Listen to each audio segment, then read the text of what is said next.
Ang Brooklyn Bridge giisip nga mao ang ikawalo nga kahibulongan sa kalibutan sa diha nga natapos kini niadtong tuig 1883. Pero gikinahanglan ng usa ka kable nga mukutay sa usa ka tore sa tulay ngadto sa lain nga tore niini aron nga kini magmapuslanon.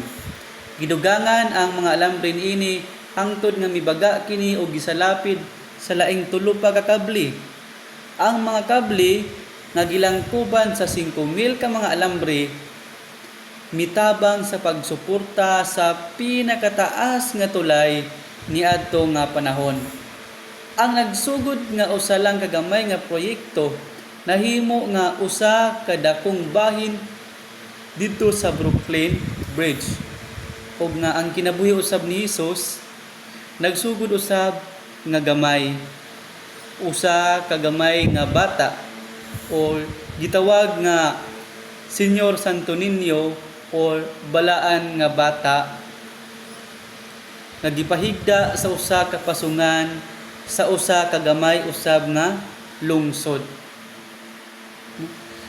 Gitagna sa propeta nga si Miqueas ang iyang ubos nga pagpakatao sa iyang pagsulat, O Bethlehem o Efrata, bisag ikaw gamay nga lungsod sa Juda, anha magikan kanimo ang usa ka hari sa Israel. Pero kining maong hari, ang iyang pagkainila og misyon moabot sa tibuok kalibutan. Natawo si Hesus sa usa ka gamay nga lugar diha sa pagka mapainubsanon o pagka masinugtanon.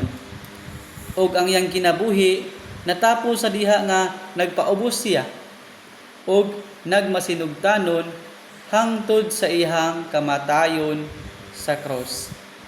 Pero tungod sa iyang dako nga sakripisyo, gitulayan niya ang nagulang kanato ug sa Dios pinaagi sa pagtanyag ug kaluwasan niadtong mga motuo kaniya.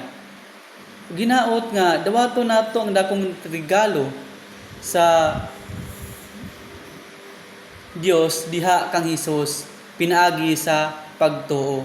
Ug nga kun motuo kita, hinaot nga mapainobsanon kita nga mudayeg diha kaniya pag-usab alang sa tanan nga iyang gibuhat diha kanato, sa tanan nga mga kaayuhan nga iyang gibuhat kanato.